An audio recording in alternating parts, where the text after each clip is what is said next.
Welcome back to Primetime News. And a special welcome to those of you watching on OneSpotMedia.com as well as TVJ International in the Cayman Islands. Up first this evening, over 50 students were rushed to hospital after an accident in Clarendon. The coaster bus they were traveling in to Garvey Maceo High School hit two cars and then collided in a median along the Bustamante Highway. The police say the bus was carrying more passengers than intended and the driver was driving recklessly.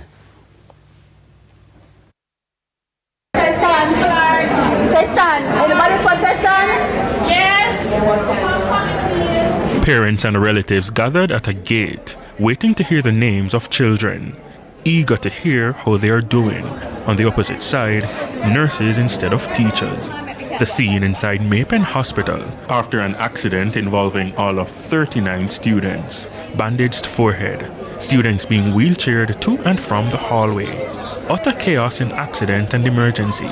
The students were traveling from Jamaica to Garvey Maceo High School in this coaster bus. Now, this is what's left of it.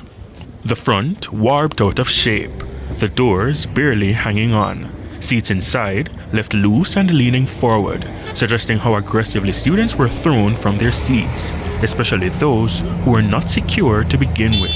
TVJ News understands the coaster is meant to carry 28 people. Along the road, a section of the median now rubble. One parent who spoke with her newsroom off camera recalled how she heard of the incident. I was at work and I got a call that my son is in an accident on the highway. I not even know if I'm a ton fool, trust me. Start crying and everything. It take a while to call my boss because she wasn't at work with us. You understand? When she rushed to the hospital, it was a stunning sight.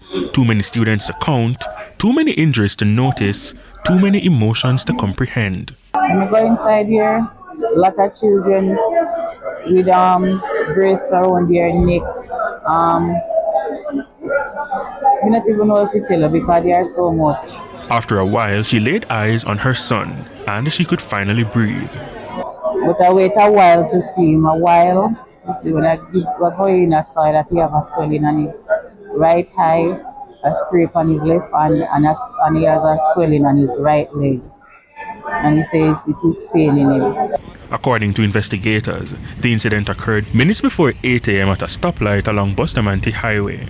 The bus slammed in two cars and later collided into the median. The mother spoke to the driver at the hospital. I go over to him and I said, "Good morning, can you tell me what happened?" He said, "Mommy," and he said, "If you tell her, it's the brake failed me." And he said he can't do too much talking because he don't want to black out. Another parent said the bus was a regular mode of transport for school children. It's a regular bus, yes, it's a regular bus most kids takes. But I'm not going to tell you any lie. I went on that bus before and the condition how I saw the driver drive, I never like it. Up to press time, some students were treated and released. Romardo Lyons, TVJ News.